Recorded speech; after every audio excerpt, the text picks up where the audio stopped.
I know what you're thinking. Am I wearing the same shirt I was wearing yesterday? Yes. Have I not showered since yesterday? Double yes. This is what happens when you have surgery and your arm itches all the time or your shoulder, and so you don't shower because getting it wet makes it feel worse. Um, so I'm wearing the same shirt. Don't judge.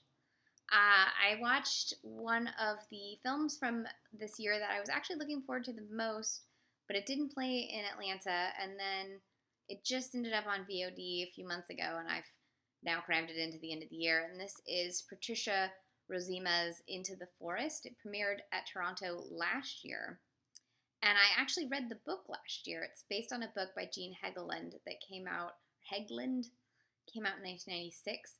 And this is actually a very faithful adaptation. Really, the only thing that the book sort of emphasizes more, there's like two facets that are different. One, there's a lot more development with the sort of love interest for the Ellen Page character, but I think it works to cut it out in the film because it's important.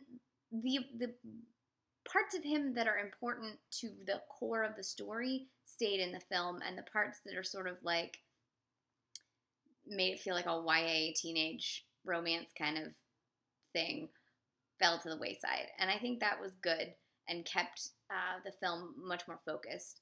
It also didn't have as much with the nature as the film did, as the story did. So in the story is about, it could be set in the book. It's sort of in a nondescript sort of maybe now, maybe the future. In the film, it's clearly supposed to be the not too distant future, and somehow all of the power in the entire world just goes out, and these two girls are already living in the forest with their father. In the book, he's a teacher, and here you don't know what he does. They're already living there. They've already dealt with the fact that their mother has died. They indicate that a little bit in the film, but it's more so in the book. And they are teenagers, and they're played by Ellen Page and Rachel. What is her name? Evan Rachel Wood. So they're clearly not teenagers, but they're supposed to be playing teenagers. And one of the girls is training to be a dancer, and the other one is trying to take the SATs to get to the college that she wants to go to. And all of that is sort of hinted at in the movie. And then the big thing happens where all this power goes out, and eventually, early spoiler alert, their father dies. And so they have to learn to live on their own, and sort of eventually, as the title leads, they end up going into the forest. And sort of the plot of both the book and the film is that we don't need all of these trappings of modern times. We don't need the electricity. We don't need, processed food and all kinds of stuff. Like, everything that we need is in the forest. And then the book, they eventually live in like a big old giant tree. And like the big old giant tree is not in this movie, because the movie is, I guess, set in Canada because it's Canadian. But in the book, it's set in the redwood forest. So it's like a big old giant redwood. And the redwood forest is really a character in the book, and they learn a lot about natural living and the kind of bounty that comes from the forest, and you get a little bit of that in the movie. The movie more so focuses on the relationship between the sisters and what this isolation can mean for them, and whether it brings them closer or tears them apart, and it does a little of both, which I think would happen in this sort of situation. It also has Max Minghella, who has like the greatest curly hair ever, and I love the way it's filmed. So, and they make his character way less of a punk in the movie than in the book. You really are like, girl, what are you doing with this guy? So I kind of appreciated how they treated his character, actually. There is, this is a big spoiler alert and a trigger warning, there is a rape in this film, and there's a rape in the book, and I think it's done as respectfully and as least, what's the word I'm making for, objectifyingly is not the word I'm looking for.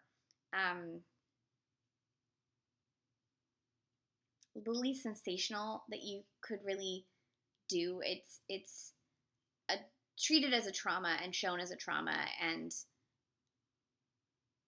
the after effects are shown as trauma. And so it's done, I think, as well as you can do if you're going to have a rape happen in a story.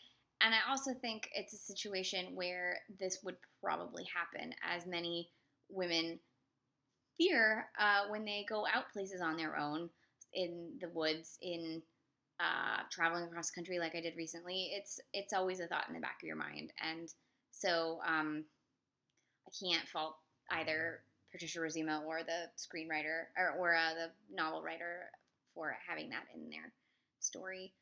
Because it just really shows how, at the worst of times, men still treat women as objects and as something to just ease their own, pain or whatever. There is a score by Max Richter, so obviously I loved it because I love me some Max Richter. The book and the film are a little, the book more so than the film, but they're a little sort of granola-y in its thought about all you need is what nature gives you. As someone who just recently had a pacemaker surgery, I can tell you I need power and I need science, and there isn't anything in the forest for someone like me. Like, if everything shut down, I'd die. So I'd be one of those people who die.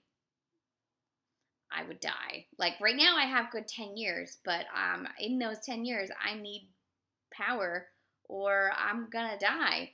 So the one thing that's not sort of focused in either the story, in either version of the story, because they don't, there's no room for it, I guess, in this story, to have any consideration for people who need power to not die, basically.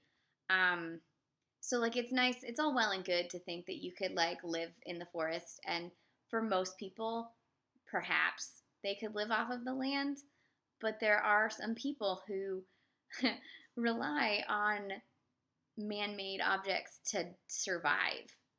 And so that's something that's not really considered. And I felt that was the one fault I found in the book, and so it's a fault I find in the film, but it's a fault that lays in the original source material.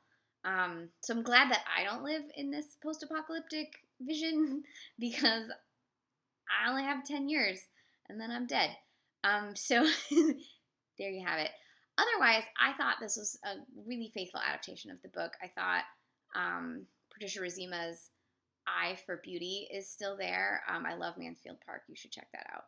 I think her ability to build a really sister-like relationship between the two actresses was great. And it's just beautifully shot. So this is the film. If you read the book, you'll enjoy this film. If you enjoyed the film, you'll probably enjoy the book. There you have it. If you're a fan of either Evan Rachel Wood or Ellen Page, you'll definitely enjoy this. They're both great. So this was Patricia Rozema's Into the Forest. It just came out this year. I watched it on Amazon. You can rent it at video stores or on Amazon. Probably other places where you can rent films. I'm not sure. And I thought it was pretty good, except for the fact that if I lived in this world, I'd be dead. But that's why I'm grateful that I live when I live, because then I'm alive. So if you weren't expecting some, like, existential mortality in this video, please take that thought with you into your forest tonight.